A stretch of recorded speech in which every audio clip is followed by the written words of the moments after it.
introduce our speaker for today's session. Our speaker today is Marlene Pinto. She's the founder of Kids Finance Initiative. Over the last 4 years, Marlene has worked to bring world-class financial education to over 2,000 kids around the globe. She holds 2 master's degree in business and is a certified personal finance educator as well. For her, teaching kids and teens how to be smart about money isn't just a passion, it's an obsession. Welcome, Sudeep. Thank you again. And thank you to all of you who have taken time to be here. Can I just really, I know Sudeep has already asked you, if you really want to get the most out of the session, switch your cameras on. It's so much more interactive, or it's like me talking to little black squares. So for those of you who have switched your cameras on, thank you. So we have about 1 hour here together today, and I promise that I'm going to make this one of the most valuable hours that you have spent online. Okay, that's my promise to you. Now, but for me to do that, I need you to do a couple of things. Well, just one thing actually. Listen carefully. Don't treat this like Netflix, where you're listening mindlessly and you're doing 10 things at the same time. Really pay attention like your life depends on it, because it does. And in the course of today's talk, I will show you how it does. Okay. Also, before we start, I guess I should warn you that I am not a motivational speaker. I'm not here to make you feel good. So in case you've come thinking, wanting to hear stuff like follow your passion and conquer the world, you're probably at the wrong Zoom meeting. Okay. I'm here to open your eyes to a few hard truths. Okay, and get you to realize that whatever you do today, the decisions that you make today, how they will radically impact your future. Does that sound good? Yeah? Okay, so when I was young, which is a very, very long time ago, our parents and teachers used to tell us, and they really believed that an academic education and academic credentials were all you needed to be successful in life. That's what they truly believed. That wasn't true then, and it's not true now, even less so now, right? Because while having a really good transcript and having a good degree will help you to some extent in your future, it really doesn't count for much. It is far from sufficient. And as you grow up, you're going to realize that your education system, has omitted a large number of skills which are very critical to you having a successful future. Some of you are probably realizing that already, but as you grow up, it's going to hit you like a ton of bricks. It's going to say, my goodness, why was I not prepared for this? I spent 17 years in school, and yet nobody told me I needed to know this, right? So that's what we're speaking about future. Now we said school isn't preparing you for a future. Let's take a few minutes to talk about what exactly the kind of future are you looking at? What kind of future do you want for yourselves? What kind of future do you envision for yourselves? If you are a bit like the thousands of other kids that I've taught, your dreams of the future are sort of like this. You don't want to have to worry about money when you grow up. Am I right? Guys, nod your head, say yes or no. So I know I'm talking to some real people and not robots. Yeah. Okay, good. Okay. Yeah. You don't want to worry about the future. You don't want to have to worry about money. You would like to work at a job that you love, doing stuff that you love, working with people that you love, right? Working with people that you really enjoy being around.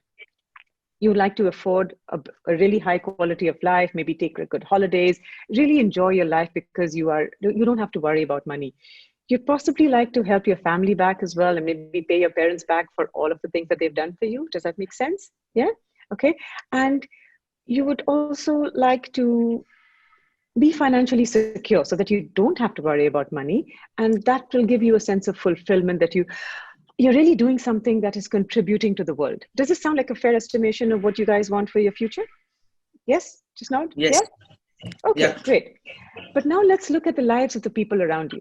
Okay, I want you to look at the lives of the people around you and compare that with reality. Compare your dream and your vision with the reality that you see around. Mostly, the people that you see around are highly stressed about money. They're working at jobs that they really hate, working for bosses that they can't stand and think are complete idiots. Correct? They hate getting up to go to work in the morning. They just look forward to the weekend because that's the 2 days they get. So 5 days of the week, they're miserable. All they do is just look forward to the weekend. They're working for decades and decades and yet have no savings at all. So in case something bad happens, in like a global pandemic or something, Nobody's prepared for it.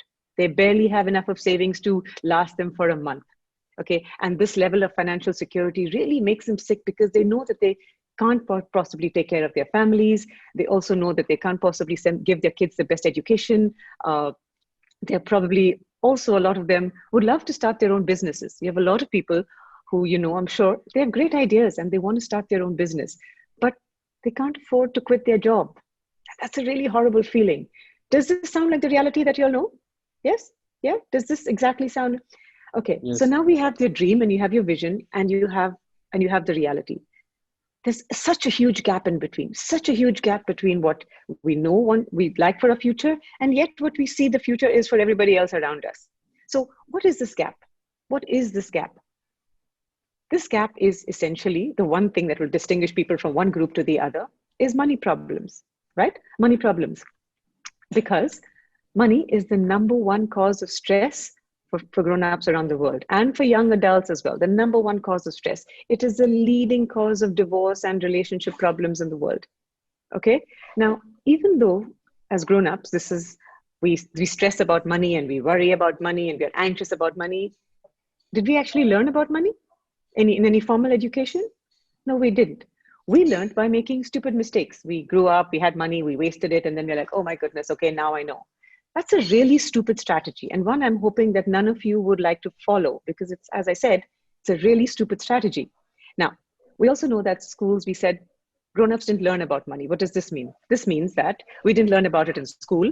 We didn't learn about it in high school. We didn't learn about it in college. We didn't learn about it in business school. As Sudeep says, I've done two master's degrees in business, taught me zero about my personal money. You will learn economics, you will learn business studies, you will learn how to read company balance sheets if you're doing commerce or if you're doing business studies, but that does not teach you how to use your own money, how to be smart about your own money. And can we all agree that this is something that's quite important? Yes? So you're not going to learn about this in school. You're not going to learn about this in college. You're also not going to learn about it in business school, as we said. So what are the grown-up strategies for dealing with this?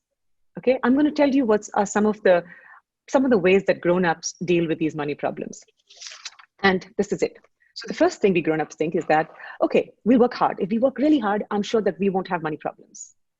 Can I tell you that that's not going to work? And I'm sure you know that, right? I'm sure you know of so many people who work 10, 14 hours a day and still have nothing to show for it. So you see, hard work does not solve your money problems. Are we agreed?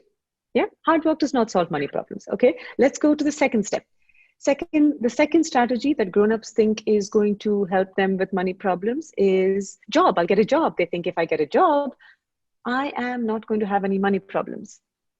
Do you think this works? Just shake your head, yes or no. Do you think this works?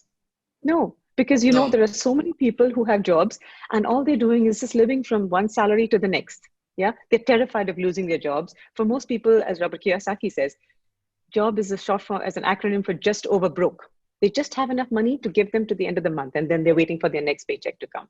So we know that hard work doesn't work. We know that having a job doesn't work against having money problems.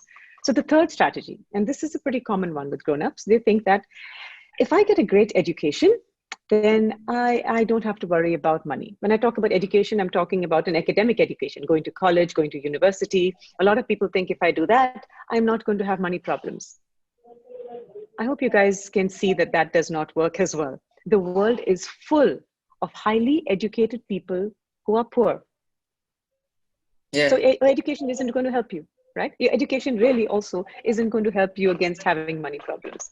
So then we grown-ups think, okay, as you can see, grown-ups aren't being very smart about this. So then we think, okay, maybe I know the one problem that will solve our money problems is if we get more money. Okay, more money, like, I don't know, like winning the lottery or something. Would winning the lottery help you solve your money problems? Temporarily. Yes, exactly. Temporarily, because 70% of lottery winners, let's say you win a lottery, 7 out of 10 of you who win the lottery are going to lose all your money within the first few years. Isn't that a scary statistic? You win hundreds of millions of dollars, and yet in a few years, you actually have less than you started out with. That is one example. So that more money just doesn't solve it. Also, a couple of people think that, okay, if I become a professional athlete, I'm going to have lots of money. A lot of you want to be professional footballers or cricketers. 76% of professional athletes are also broke within a few years of retirement. 76%. This is a global statistic. Very scary, huh? Now, as Sudeep mentioned, I'm here in the UAE. A lot of people, we have a huge expatriate community here in the UAE because a lot of people come here because they think it's a great place to make money, right? They come here to improve their financial situation, to make sure that they can look after their families better. But you know something? 78% of expatriates who come to this country leave this country with less money than they came here with. 78%. I'm going to say that again. 78% of people who come to this country specifically with the idea to earn more money actually leave the country and whenever they finish working here with less money than they started out with. Yep. So I'm sure you're beginning to realize that just having more money isn't a solution to money problems, right? So what works? We know what doesn't work. We know job doesn't work. We know your education doesn't work. We know hard work doesn't work. We know just getting extra money doesn't work as well. So what works? What actually works to help you not to have money problems? And that is that one skill. That is that one skill that we spoke about. Remember the topic? Today's topic was this one skill, how this one skill will turbocharge your future. What is this one skill? This one skill is financial literacy. Now, it sounds like a complicated word. It's not. Financial literacy is essentially just the ability to understand how money works. That's all it is.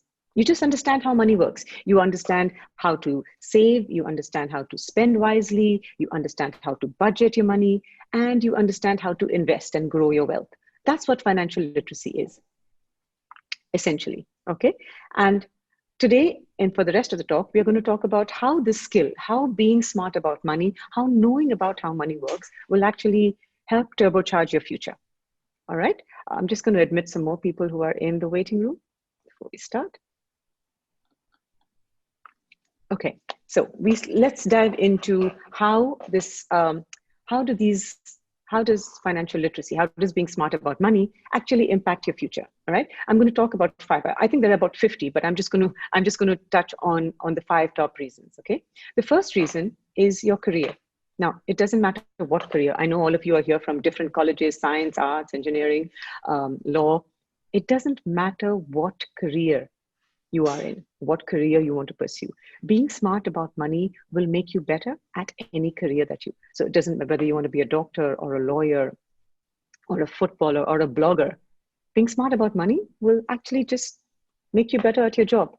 I'm going to tell you about do you guys know who Mike Tyson is, the world heavyweight champion? Okay, yeah. So over the course, he was a world champion. Over the course of his career, he earned about 400 million. 400 million. That was his earning over the course of his career. And yet, he was actually broke. There was a time in his life when he was broke. Yeah. Why was he broke? Because he had pets like Bengal tigers. He bought a bathtub that it was pure gold. It cost $2 million. He had like not 10, not 20, not 50. He had 110 cars. Yeah. Okay. Now, so I'm telling, and he's managed to get his life back on track now, and he's, but the reason I'm telling you this is because I want you to notice that it doesn't matter what career you are. Do you know doctors who are broke and struggling for money? Yeah. Do you know lawyers who are broke and struggling for money? Do you know, you talk about any career, there are always people who, in spite of having that educational qualification, are still struggling. Why? Because they don't have the financial literacy. And that's why having that will really turbocharge your future. It will give you a heads up over everybody else. The other thing, and this is especially important for you youngsters, the first 10 years of your working life, the first 10 years of your career is so important. That is the time you need to focus on learning, not so much on money. So you need to take up jobs that actually teach you a lot, not necessarily on jobs that pay you a lot. And the first 10 years of your life, the first 10 years of your working career has in this first 10 years counts for a lot. Now, a lot of people, and they take jobs that pay them the most amount of money because that's what they need. They need to start living on their own. They're all so focused on just money. But what you need to understand is that's not all that counts, right? Like I said, your first 10 years, you should focus on learning. You can only do that if you're able to deal with money well enough, if you're able to budget wisely, if you're able to live within a smaller budget, then you don't have to go looking for higher paying jobs if you're actually at a job that's teaching you a lot. And that really counts for a lot. Does this make sense? Yeah? Okay, so let's now move to the next one, which is number 2. How does financial literacy help you in another way? Financial literacy, which is being smart about money, helps you to take more risks. It really helps you to take more risks. What do I mean by that? You guys are going to graduate into one of the most economically challenging times in modern history. Really, things are going to be really, really tough. So you probably realize that normal doesn't work anymore, right? It doesn't work. You can't be doing things that everybody else has been doing all of this time. It is something that isn't going to work. You need to start thinking differently. You need to start doing things differently. And by being financially secure, by having that basic understanding of how money works, how do you actually live your life within a particular budget, gives you a sense of security. It gives you a thing that, okay, I can do this, so maybe therefore I can take a risk. Like if you want to start a business. Now remember, I'm sure a lot of you here want to start businesses. The percentage of you who are going to get investment into your business, like outside investment, is very, very small. Which means the majority of you who want to start businesses will have to bootstrap your business. What does that mean? It means that you'll have to finance it by yourself for the first couple of years. Having no income coming in, you'll have to put your own money in. That's what bootstrapping your business means. You can't bootstrap your business if you don't know how to manage your money, if you don't know how to budget, if you don't know how to be so frugal with your money that every rupee actually counts. That's how you can take a risk. Because if you know you can manage your money properly, then you can maybe start a business. Otherwise, you're going to be stuck at a job and be, again, one of those grown-ups who say, oh, I wanted to start a business. I have such great business ideas, but I can't really, I can't afford to quit my job. Don't be one of those people. Have enough of backing to make you secure enough to start a business. Okay. Also, there might be an opportunity for you to join a startup or to take up a job that you know you're going to learn a lot, but you're not going to earn that much, maybe in a new startup. But you can take that risk once you are a little bit financially secure. Once you know how to manage your money, you can actually do that, right? We're talking about pivoting, and that is what's the concept of pivoting? Pivoting means being able to quickly change. That is one quality that is very, very important in surviving in today's age. You know, according to the Harvard Business Review, they did computational studies according to computational models about the best predictor of a cheetah's hunting success. Okay, the best predictor of a cheetah's hunting success is not its speed. Okay, most of us think that, oh, they are successful hunters because they can run so fast and it's their speed. It isn't their speed. The best predictor is their ability to stop and turn, is their ability to pivot. So I want you to understand, I'm drawing this analogy because that's what you guys will need to do. Once you start work, you probably will need to change your job and forget about change your job. You might need to change your career. Actually, statistically, all of you will probably have about more than two to three careers in the course of your lifetime. So being financially secure gives you that security to take that risk, to pivot. All right, does this make sense? Yeah, all right. Let's go to the third reason. Now, this one is the most exciting. This one is, I think, possibly the best reason. It is the number one reason I would say that you need to learn about money, because remember we said what financial literacy is. We said, so there are 4 pillars of financial literacy. There's saving, there's spending wisely, there's budgeting, and there's investing. This third reason is about investing, okay? Because while saving and budgeting and spending wisely, that will help you maintain your wealth. It doesn't help you grow your wealth immensely.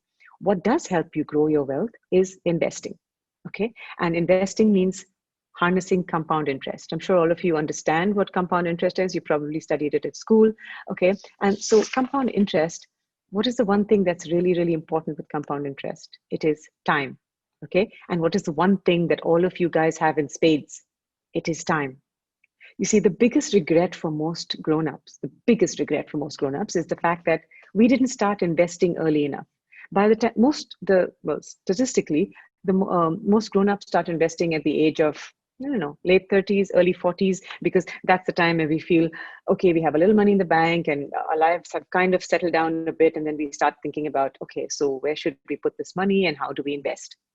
By then, we have lost out on almost two decades of harnessing the power of compound interest. which is the one thing that you need to really grow your wealth.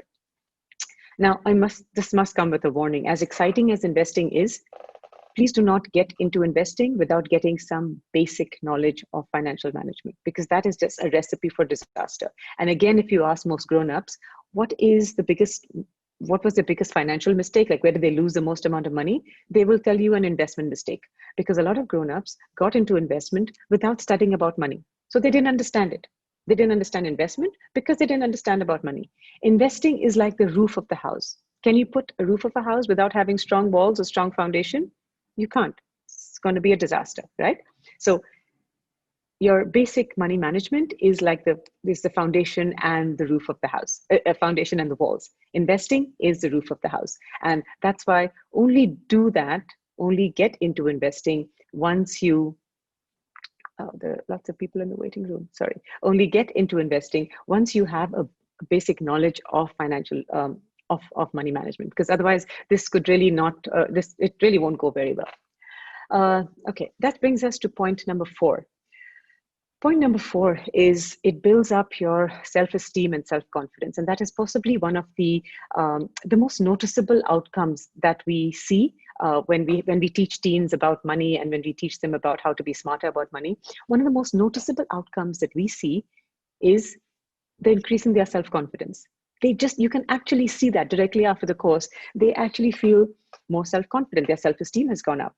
Why is that? Because I think suddenly teens feel, okay, we are studying something tangible, something that we know why we're studying it. It gives you a modicum of control over your future, because otherwise just think like, my goodness, I don't know, I don't understand money. I'm not sure how my future is going to work out. By learning about money gives you that sense of control, and that leads to your self-confidence. Okay. And also, as part of this, when you grow up, then you don't have to take nonsense from anybody. If you know, this self-confidence gives you that feeling that, okay, I know enough, I can look after myself. Because do you know people who are in jobs they absolutely hate, and people who are working with bosses that really humiliate them sometimes, but they can't do anything about it because they need the money, because they need the job? Yeah, this is so common. So if you are financially secure, you say, yeah, you have enough of money to tide you over in case something bad happens. You can actually just walk out of your job, right? In case when things get so bad, you don't have to be in that position that, I know I'm being humiliated, I know this is not good for me, but I have to take it because I need the money. And the same way as relationships, there are so many people in abusive relationships, women particularly. If there are any women on the call here today, I want you to really listen. Most women are still in abusive relationships because they are scared to move out, because they don't have the money. They don't understand money. They don't know what they're going to do if they don't have the money. Learning about money makes you want to stay in a relationship because you want to be there, not because you depend on your husband for money or depend on your spouse for money. It really gives you this kind of confidence that I can make it on my own. Yes, I can, because I understand how money works. I know how to budget properly. I know how to live within my means. I have emergency funds in case something happens. Yes, it's going to knock me off my feet, but I have enough to tide me over. Okay, that's number 4, which I think is really important for teenagers as well. Which brings us to point number 5, which is giving back. In the airplanes, they tell you, in case we hit a low pressure, please put on your own oxygen mask before helping anybody else. Yeah. So that's what this is. Once you put your own oxygen mask, once you're able to look after your own money, your own security, then you can look after everybody else. You are able to look after everybody else, because you aren't then just worried about your own survival. You can look around and help other people, and this gives you an immense sense of fulfillment. What is fulfillment? It's a higher purpose. It's a higher level of happiness. And we are talking about a successful future. I love this definition of success. This definition of success says that success is the number of days that you are happy, right? If you feel that you're really contributing, you're helping other people, that really boosts your happiness. And that is something that really makes sense in the way that we're talking about how you want to turbocharge your future. So these are the 5 points. I'm going to stop a little early because I really want to take questions. I know I've seen some of the questions that you guys have sent in, and I'm really hoping that we can spend some time to answer some questions. But I want to leave you with this parting phrase. The best time to work on your future is now, not when you're a grown-up. Okay, because when you're a grown-up, you'll only be thinking, why did I not learn this earlier? Believe me, you ask any grown-up, what is the one skill they wish they learned in school? And they'll say, I wish I'd learned to handle money. So don't be defined by what you didn't know or by what you didn't do. Make the decision to learn about it now so that you don't have that regret when you grow up. Make sense? Okay, now I'm going to ask you if you have any questions. I would be happy to take them. Sudeep, if you're there and if you have the questions, if they've sent it to you, you can give that to me. Okay, no questions till now. Can't see any questions. Vipul, Maheen, you can either type it in the chat or wave your hand so that we will unmute you and you can ask us your questions yourself. I was thinking, okay, so I have a question here from Maheen. She says, I was thinking of buying shares, so I'm actually confused. Who shares to buy? Okay, that's a really good question, Maheen. What you are talking about is investing. Okay, can I ask you, have you done a basic course in money management? I'm going to unmute Maheen. You can unmute yourself to answer. You're muted. Can you unmute yourself? You haven't. So as I said in my previously, don't get into investing without first studying. Don't try to put the roof of the house before you've built strong walls and strong foundation. There are lots of things that you need to understand before you get into investing. Things like emergency funds, things like risk capital, things like paying off credit card debt. Lots of things that you need to understand. Don't make the mistake of getting into investment without learning about, spend a little bit. And okay, listen guys, if you think that studying financial literacy is like any other subject in school where you need to spend years and years, and it isn't. 8 to 10 hours of studying financial literacy is more than enough for you to cover your bases. That's it. You don't need to study it for years and years. Is 8 to 10 hours a lot? It's not. Come on, what is 8 to 10 hours? It's nothing. So use that time to actually learn about financial literacy and then get into investing. And investing is, again, not just picking shares. You have to understand the basic concepts about it. Go about it in terms of a long-term way, okay? Not just like, okay, I'm going to buy these shares. And you need to learn from someone who has a long-term view, who's actually taught this. So please be very specific and very choosy about who you learn to invest with, because that really is a big thing. And maybe I should get into that. Maybe I should get into that a little bit. We have another question here as well. How do we? Okay, everybody wants to start investing. All your questions are about investing. And listen, guys, I get that. I understand. If I were you, that's what I would pick up on. Yes, I want to grow my wealth. But please hear me out. And I will get into a little bit about investing, but I need to say this to you because it is so very important. One of the biggest mistakes, if you ask any grown-up about their biggest financial mistake, like where they lost the most amount of money, it is in investments. Why? Because they didn't understand money management before investing. You need to understand what is your basic rate of return. You need to understand so many things before you get into that. So as much as I love your questions about investing, I'm going to ask you to hold on to that before you've done a basic course in financial management. Okay, learn how to, when I say financial management, don't think about company balance sheets, your own money, how to handle it, what's a want, what's a need, how do you budget your needs. Once you do that, investing is the next step. Don't try to jump that step. It is not going to end well. Okay, so just take some time to learn about, to actually learn about money. Okay, can you define, Vipul says, can you define financial stability, or when can we say we have enough money to be financially stable? Well, you have enough money when you are not really, when you're working because you enjoy it.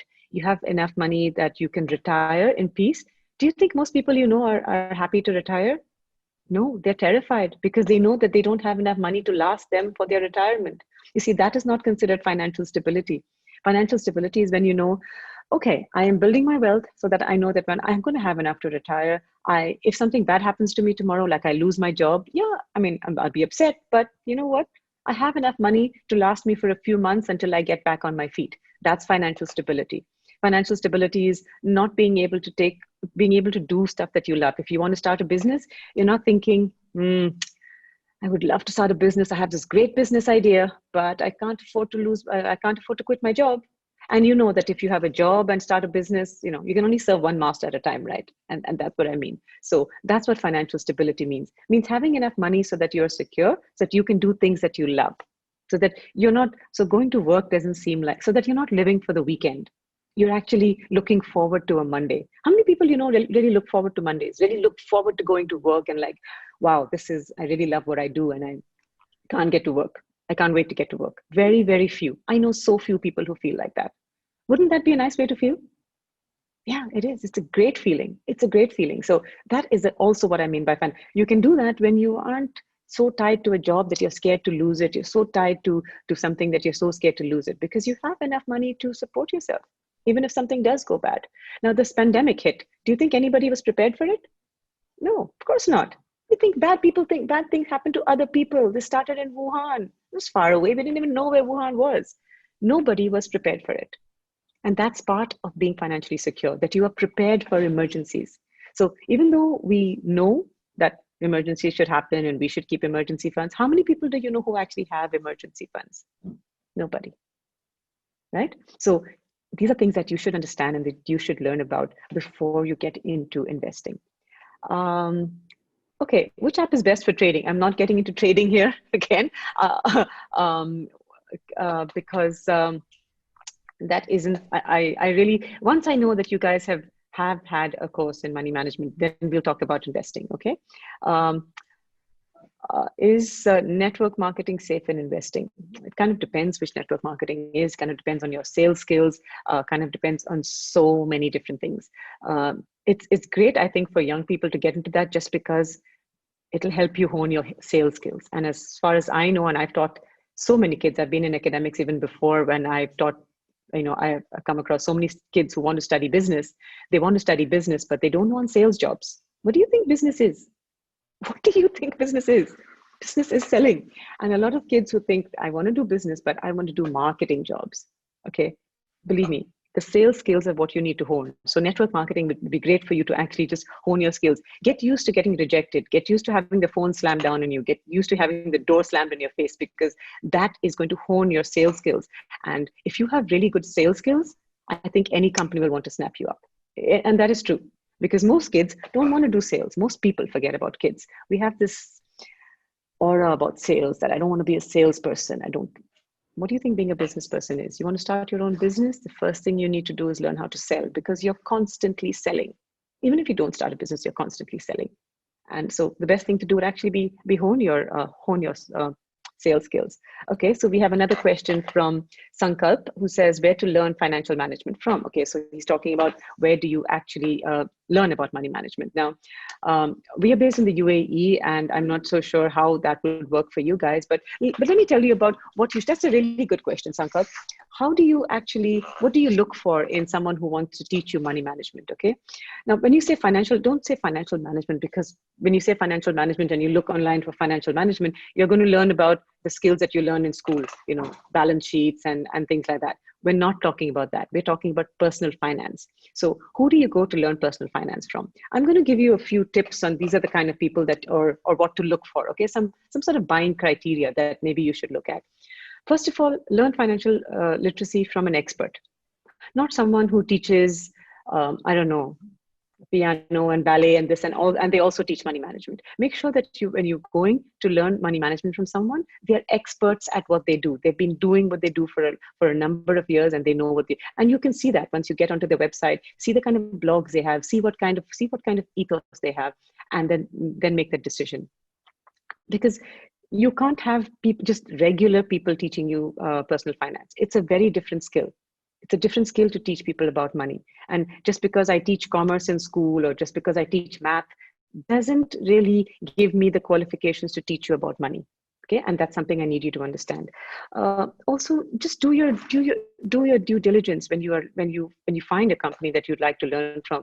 Do your due diligence about them, because you don't want to learn about money from someone who has a shady past. So make sure. And now with social media and with Google, it is so easy to find out about the company. Find out, have they been covered in the newspapers? Don't just read what they have put on their website. You see, everybody can put stuff on their. I'm the greatest. I'm really good at what I do. Yeah, pay attention to that a little bit, but also pay attention to other sources. What do other people have to say about them? Look at newspaper articles, look at other news coverages of them and see, are they really as good as they say they are? Look at other testimonials. When you're looking at testimonials online, really important, look at student testimonials online. Make sure they aren't just from a long time ago, where they started off in a bang and then now they've sort of, make sure that the testimonials are recent. Also, one other key part is when you are going to learn about money, make sure you're not learning it. Make sure you're learning it from an independent teacher, not someone who's affiliated to a bank or a financial institution, because this is very common. We have a lot of financial institutions who claim that, yeah, you come to us and we'll teach you about money. But what they want to get you in is because they want you to invest in some of their products. That is not financial education. Okay, so make sure you're learning it from someone who is independent, who is just not pushing some product on you, is not pushing you to invest in some mutual fund at the end of the program. And that happens when they are an independent teachers. They could be working on projects with banks and institutions, and that's a different thing. But they aren't pushing the products from that bank. Okay, one more thing also. When you are learning about money, make sure whichever program you are doing with, make sure they focus on mindset. You guys know what mindset is? It's the way that you think about something. And remember, as Tony Robbins says, any new skill you want to learn, 80% of it is your psychology, 20% is tactics. 80% of the skill is up here. So if you are doing a skill, if you're learning this, make sure that they are adequately first dealing with your mindset. Make sure that the first class is about mindset, because it is that important. Because you see, I can easily teach you the tactics and the saving and the budgeting. All that is easy. What's the tough? But it will make no difference if you don't have the mindset. So please make sure that mindset is something that they do address in their class. Okay. Let's see. What more questions do we have here? Okay. Now they seem to be warming up. What? Please type in some more. Most of these I have kind of, sort of.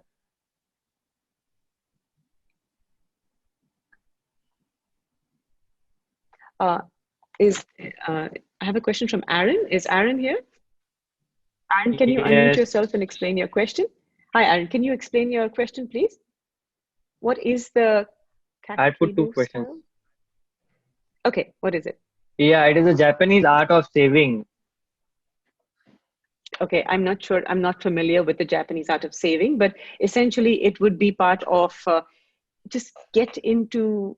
So you've read about this, Aaron? I can't hear you, Aaron. We've lost you.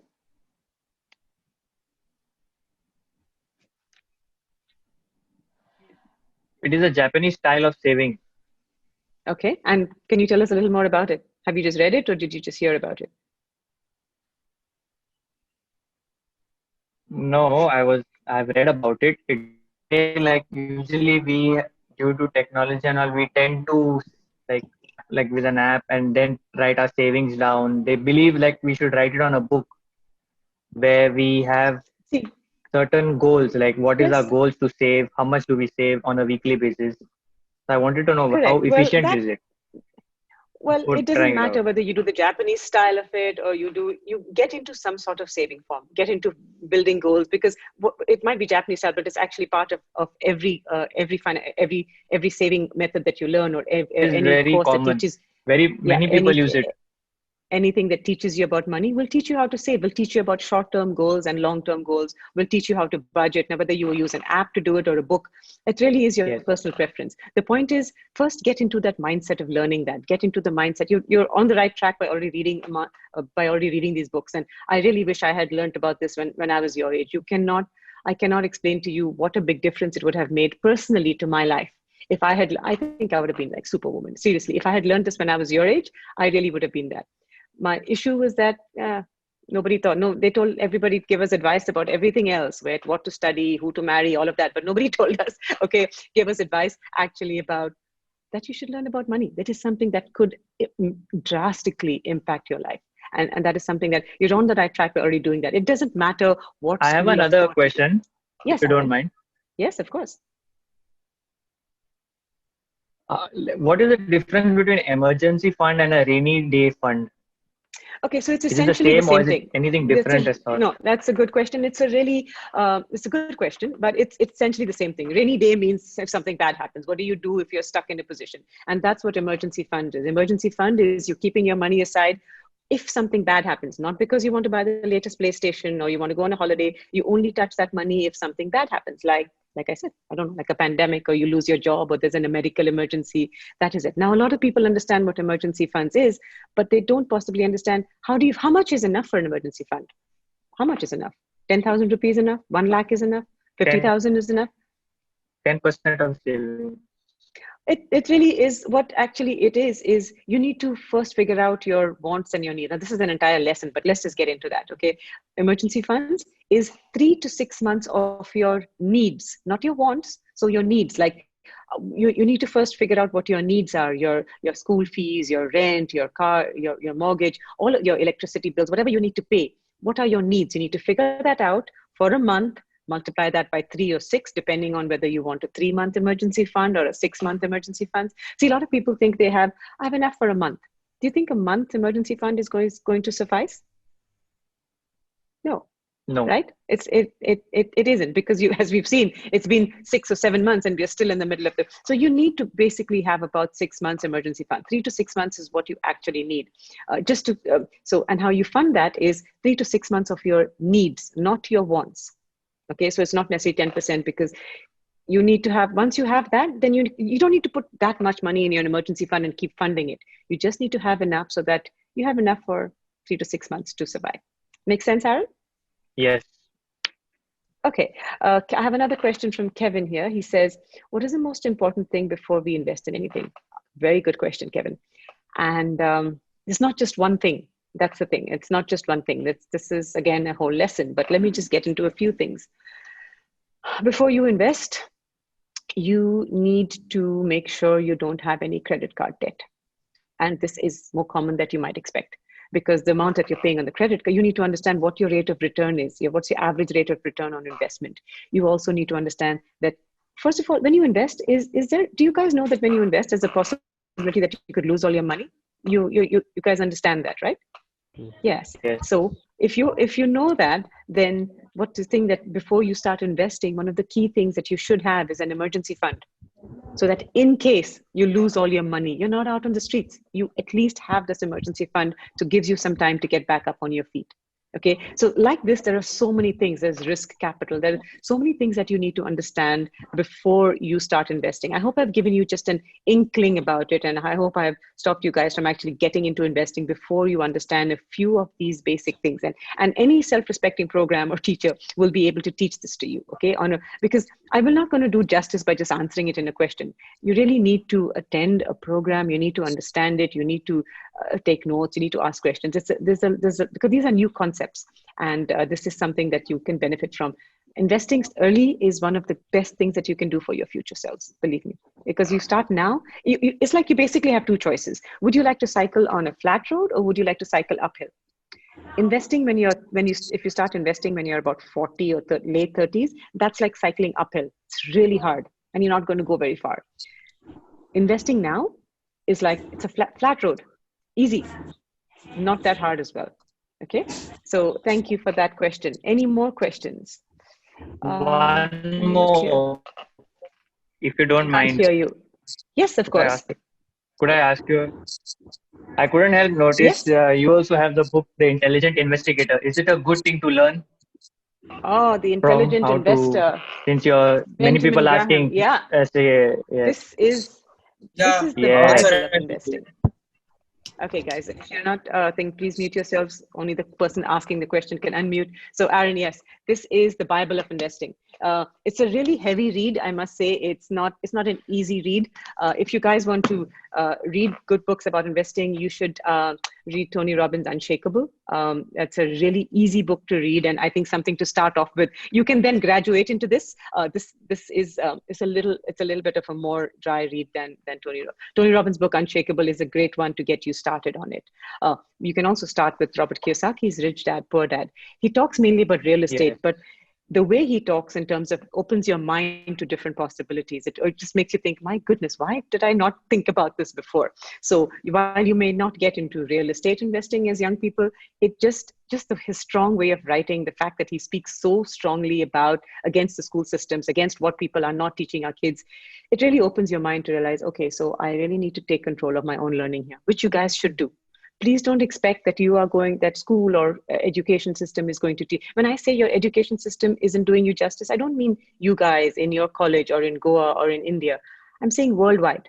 Okay, worldwide, our education system isn't really equipping you for the future at all, or in very, very limited ways. So take control of your learning, and you can start doing that by reading books. So yeah, I'm happy to give you recommendations for any more books that you have. Does that answer your question, Aaron?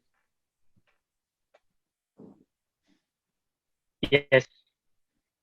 Okay, great. Anybody else?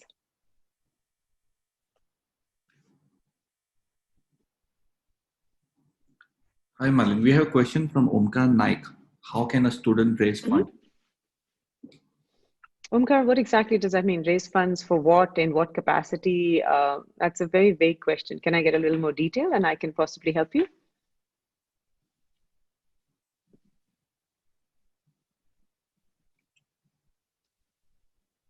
Do you mean raise funds to start a company, raise funds for an event? The raising funds is very vague. So if you guys give me a little more detail, I can help you a bit more.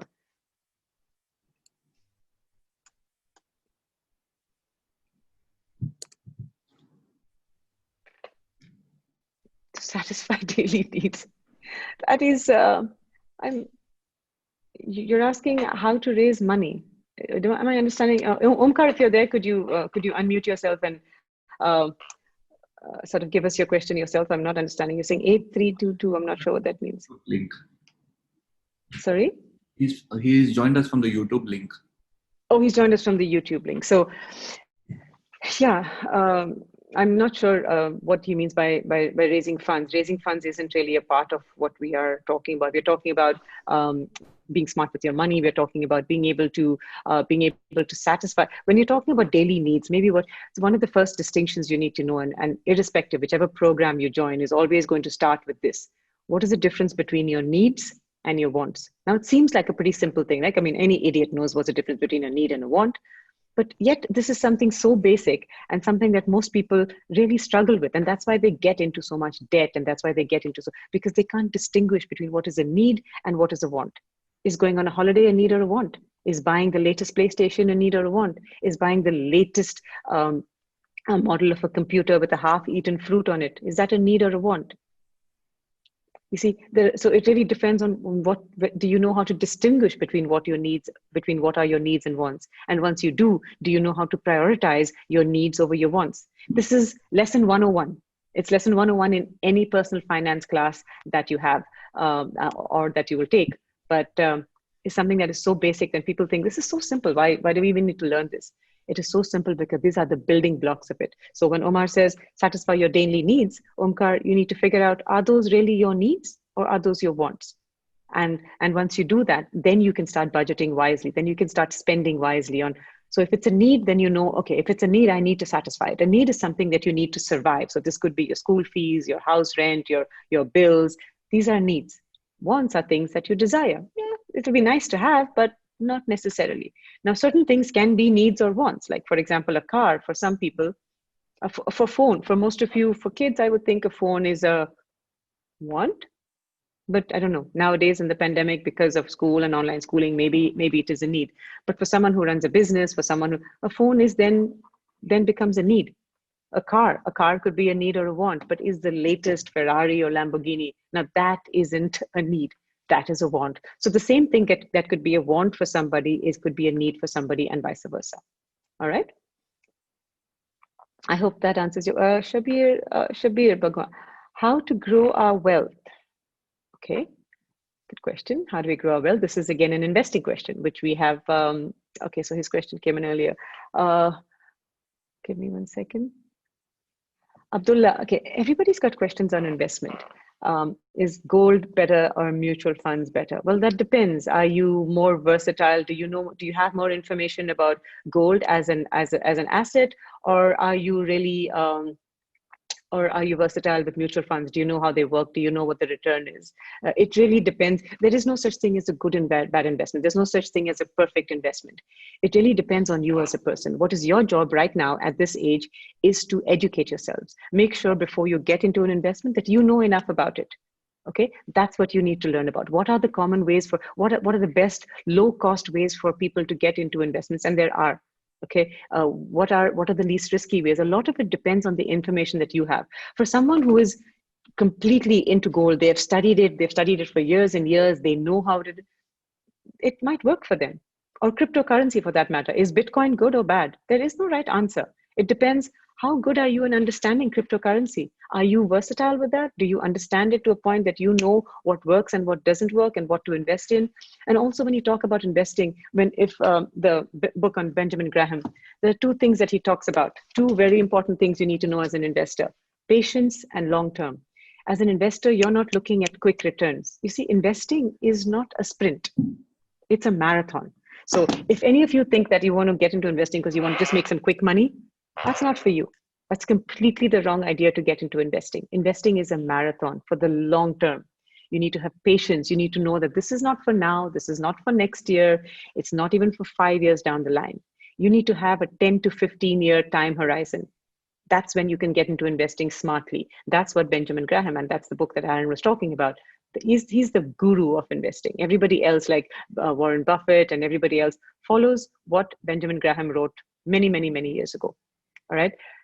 He talks about just two things: patience and long term. If you're looking at short term, like you just want to get into the market, sell some shares and sell, that's not investing. That's trading. That's not what we teach. That's not what we recommend kids to do, because trading is a bit like, well, it's like gambling. It's like you don't know, you know. It depends on luck. It depends on timing, and I don't think any of you are actually have studied that or are efficient in that, or are actually have that skill to do that, because that takes a lot of time. Yeah, there are people who do that as a career, but if you want to do that as a career, that's a whole different thing. If you want to have your career but just get into trading on the side, now that's dangerous because you don't understand it. So whether it is gifted, or whether it's Bitcoin or whether it's any other cryptocurrency or mutual funds, just educate yourself about everything. Don't ask for short-term answers. Don't ask for, is this good? I don't know if it is good. And if I did, I would be lying. Okay, I think you should go. If I came onto a talk and I said, yeah, guys, I think you should go and invest in Bitcoin. Please, if anybody tells you that, just run. If anybody tries to give you shortcut answers, it's not going to work. So don't ask me shortcut questions. Is this good or bad? Learn, take the time to study, because that is what is going to help you. Getting a shortcut answer from me right now, yeah, Bitcoin might be good today, but a week from now, Bitcoin may not be good. What are you going to do then? Come and say, oh, but she told me to invest in that? No. Don't get investment advice in something like this. Okay, you need to understand it. You need to learn it for yourself. You need to read about it. See, it's not making money isn't. It's simple. It might not be easy. Okay, because the concepts are very simple, but you need to spend time. You need to spend a little bit of energy for it, and not a lot of people actually do that. Do you know what the financial literacy rate is in India? 76%. 76% of Indians are financially illiterate. So you guys need to decide which side of that statistic you want to be. You want to be in the 76% for people who don't know about money, and yet somebody comes along and says, hey, I think you should invest in this great mutual fund. That's how people lose money, because they listen to their best friend, or they listen to their boss, or they listen to their family members about investment advice.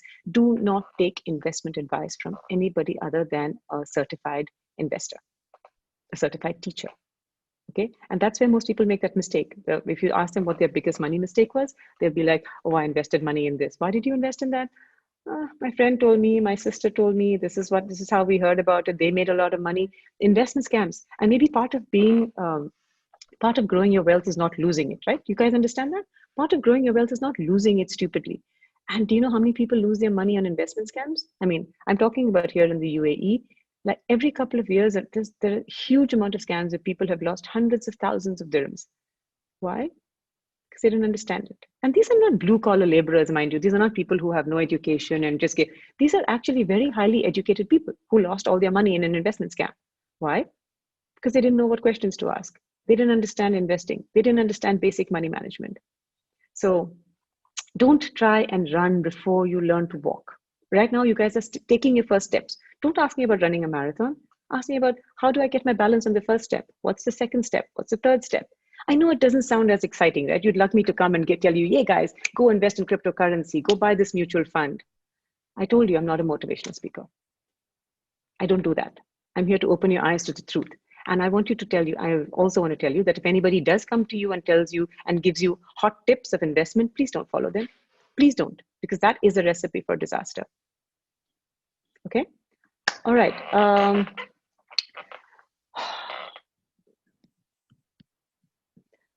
have some more questions here. So we've spoken about mutual funds and about gold. We have an idea about startups. How do we make that idea come into reality? Maybe this isn't the right forum for that, but what we are talking about is you are able, who can we approach for the idea is not stolen or copyright, not stolen or copied. I think this is a wrong Zoom call. I know that the Goa State Innovation Council did something yesterday or day before on patent and copyright. So maybe that question is more suited for that forum. Okay. What's a good book to learning taxation? Vipul, I'm not sure about taxation because really that depends from country to country. So before even getting into taxation, learn something that's really going to get you to. I'm hoping that you are paying a lot in taxes because that means you have a lot of money. So, but for that, let's learn to make a lot of money first. Let's learn to budget ourselves. Let's learn to grow our wealth and investment. So taxation really depends from country to country. So I wouldn't be able to tell you specifically in India what book is good on taxation. But I would say at this point, you don't need to focus on taxation. You need to focus on getting your basic learning right. Understand about debt. Do you guys think debt is good or bad? Do you guys understand that there is good debt and that there is bad debt, and what actually constitutes that? Do you understand what are the biggest money mistakes that grown-ups make? How can you avoid that? Don't you think this kind of information is more relevant to you? See, that's the thing about a program like this. Whatever you learn in school, do you know why you're learning it and how you're going to use it in your life? 9 times out of 10, yeah, we don't. The answer is because I have to pass the exam. But if you take that answer away, if I say, okay, if it's not for the exam, do you know how it's going to help you? Most of you are going to say, no, I have no idea. And that's true. I mean, I don't know. I've graduated in biochemistry and microbiology. The times in my life I've used that are very, very few, right? So what are we talking about over here? We're talking about getting knowledge that is so relevant to you that you know now how to use it. And don't think that you are too young. You are not too young to learn about this. You see, I teach kids right from 7 years old right up to 22 years old. Okay. And while we say it's really important to teach young kids about money and how to save, with teenagers, it's not just important, it's mission critical. If you are a teenager and if you have not had any training in money management, really, alarm bells should start going off in your head. Because you're already making financial decisions. You already are. You're deciding what to do. You're deciding what to eat. You're deciding whether to eat in the cafeteria. You're already making financial decisions. And this is only going to increase as you grow up, right? And you're going to make financial decisions with zero training. How much sense does that make? Would you like to go for a finals in a football match without practicing at all? How many of you would actually do that? It makes no sense. And yet we are all set to get into our first experience with money will be when we get our first job. That's like going for the finals of a football match without any practice. You're guaranteed to lose, and make a fool out of yourself in the bargain as well. So if you are a teenager, make sure you have some basic training in money management. It is the one skill that, now, whatever you're learning, I'm sure some of you, like I said, are law and arts and science and commerce. I don't know whether you're going to be tested on that every day of your life. No one's going to ask you which year did the World War II end, and in your daily life, that's not going to be something. You're not going to be tested on history and geography. Or unlike money management, you're going to make about a normal, like an average adult makes about 6 to 10 money decisions a day. 6 to 10, which means this skill you're going to be tested on every single day of your life. So why would you not want to learn about it? Why would you not want to spend, 5 to 8 hours learning about it? I can guarantee you, it's a guarantee that it will change your life. Can you have that guarantee for geography or history or whatever else you're studying in school? Do you think you know that it's actually going to change your life? I can guarantee you that 8 hours of this program will change your life, or 5 hours of this program will change your life. That's how strongly I believe in it. And it's not just me believing in it, it's a fact. There's documented evidence to show that kids who have taken a course in financial evidence, there's research to prove it. I mean, believe me, nothing of what I say here is my own opinion or my own fact. It's all based on research. Okay, it's all based on data and facts. There's research to prove that kids who have attended a course in financial education are more likely to save, less likely to max out their credit cards, less likely to be compulsive buyers. What more do you need? You have the research to back you. So what are you waiting for, right? Okay. What more questions can I help you guys with?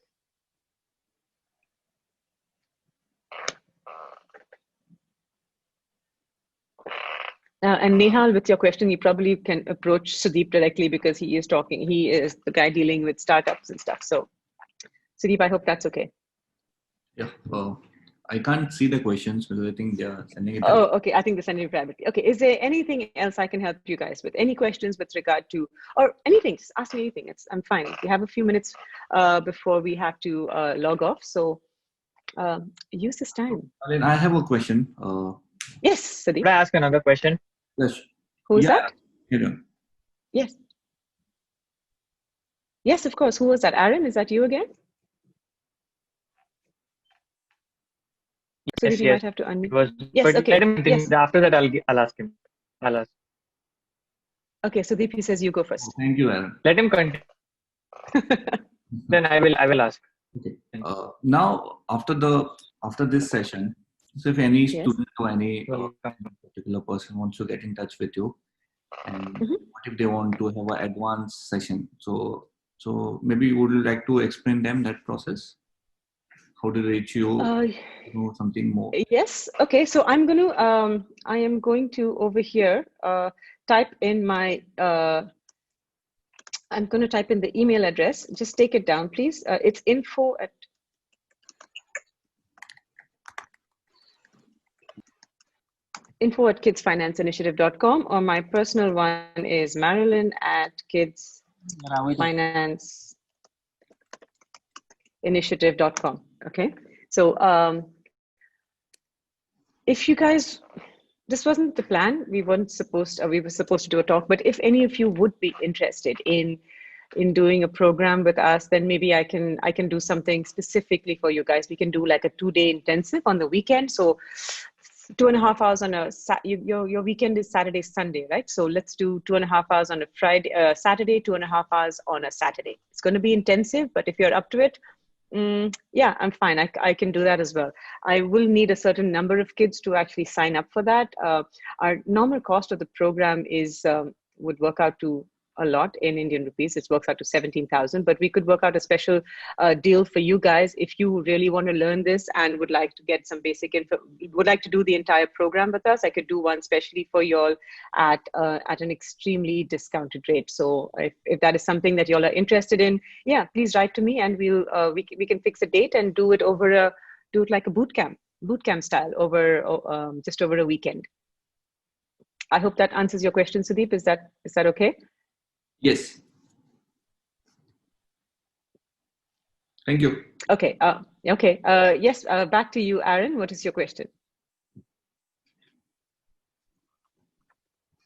Like how many have spoken about investing in shares and all. Mine is not a question related to that, but how can we make passive income? How can you make passive income? Do you have an active income, first of all? Like the best way I would. No, but do you have an active income now? Yes? I do have an active income. Okay, so if you have an active income. Okay, if you have an active income, the best way to start a passive, do you understand? So let's explain first what passive income is. Passive income is when you have an investment, so investment would be one way to have a passive income, right? That is the best way to have a passive income. Or you could, passive income also means you have real estate that you're getting rent from. That is also passive income, that you are investing in real estate, but not real estate that's just sort of living there as a holiday home. Real estate that you give out for rent and then you're getting income from that. That is a way of making passive income, right? Writing books, writing blogs, actually monetizing your work would be a great way to actually start passive income. And investments would be the perfect way to start. That is actually passive income. But again, when I say passive income, I'm hoping that you're not going to withdraw that income. I want you to reinvest it so that you understand compound interest, right, Aaron?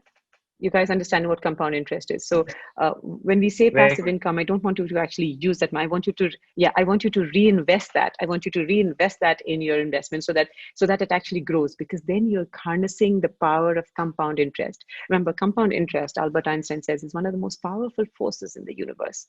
So the rich people earn compound interest and you have poor people who are paying compound interest. So again, you need to figure out which side of that equation you want to be on.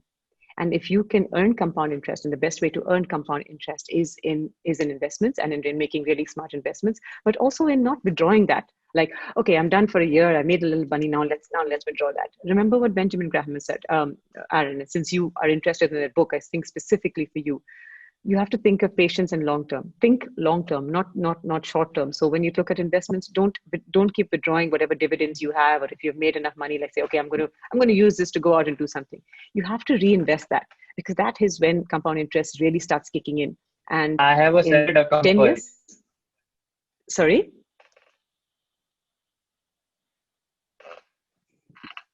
I have a separate account only for investing. A That's bank great. account Then separate you only are for investing. I don't touch that money at all. okay. Good. Then that is exactly what you should be doing. You are completely on the right track. And I wish more kids were as forward thinking as you are, because it really is something that that everybody should be thinking about. Because remember, you are how old, Aaron, at this point? I'm 19 years old. 19. Okay. So because you can legally start investing at 18, right? I mean, I know that's in the UAE. I think it's the same thing in India as well. So that's great. You have gone off to a flying start. You actually started right from the time that you are legally eligible to invest. That's a fantastic start as it is, because this means you're going to have 20 years more than anybody else to have to harness compound interest. Most people who start investing, I told you, by the time they're 40, you already have 20 years ahead of them. Yeah, 20 years where your growth can actually be exponential, because as you know, with compound interest, the longer you keep it, does it get more powerful or less powerful? It gets more powerful, right? So if you started now, More the powerful. longer that you keep it, the longer that you keep it, and you have it as kids, all of you, like I said, what do you have? What do all of you have that most grown-ups don't have? You have loads of time. You have time. You have huge time horizons. You should Time. not be using that money in yeah. So so because you have time, that's when, see, all of us, we don't have much time to actually harness compound interest if we start now. We should have. That's why we want to kick ourselves, because we should have started when we were your age, right? But unfortunately, nobody actually told us about it. So, and we weren't smart enough to figure it out for ourselves as well, I guess. Let's not blame everybody else. So that's one thing. So you're actually on the right track. You already have investments, which means you're getting that passive income, which you're not using, but it's just compounding as well. So you're completely on the right track. Does that answer your question, Aaron? Okay, we have another question here. Yes. Things Muslims like compound interest is haram. Okay, well, there are Sharia compliant ways as well to actually get into investing, and if you get into Islamic banking, then they have Sharia compliant ways. So that is the answer to your question, Abdullah. It doesn't always have to be. You can now get Sharia compliant and Islamic banking and Islamic sort of compliant investments as well. Akhil Naik says, what are the advantages of network marketing? I answered this, but I'm just going to answer it again quickly. As far as I see, the advantage of network marketing is that you get to hone your sales skills. And I'm going to say this again because it's that important. You guys want to be successful at any job that you want, make sure you put yourself out there in sales, because the minute you say, I'm not doing sales, you see, companies want to hire people that will add to the bottom line. They don't care about people who are good at, back end operations. And because all of that is being automated now. What is not being automated is actual sales, where you actually have to make a sales call. That is something that you need to work on. And network marketing is great experience in that. As far as I'm concerned, especially at this age, if you can go up to people and pitch your idea and ask and, sort of actually sell to them. Sudeep, back me up here. Don't you think that you would be happy to hire any kid who says, yeah, I'm a great salesperson? Yes. And we don't hear that. We don't hear that from kids. We hear even kids who have done MBA programs. They want to do everything except sales. And what is the one if you go to any job and if you tell them, I can prove that I can add to your bottom line, I defy any company to say, sorry, but I don't have place for you. Because that's what a company needs. I don't want you to add to in terms of my finance, because that is slowly going to be automated. If you can add to my bottom line, you have an edge over everybody else who comes for that interview. Okay. Okay. What other questions do you guys have? If not, Sudeep, I can hand over back to you now. I think we've answered almost everything that is here. I've given you guys my the company website as well. If you'd like to have a look at it, we have a lot of resources over there, just in terms of blogs and in terms of articles on personal finance, which you might be interested in. We also do seminars like this quite often, and we announce them on our social media. So if you follow us on Instagram or Facebook, I'm just going to put the handle here as well, just so all of you guys have it. It's the Instagram handle is kids underscore. That's the Instagram handle. Facebook is just Kids Finance Initiative. We do announce a couple, and it's open to anybody. So we do, for example, ways like we recently did a webinar on 5 ways to boost your learning, scientific proven ways to boost your learning. So we do different seminar topics like this. If that's something you might be interested in, if you follow us on social media, you'll get to know about all of the other webinars that we run as well. Or if Sudeep invites me back again, then maybe we can do we can do one more for you guys. Okay. Thank you for being such a great audience and for listening so patiently.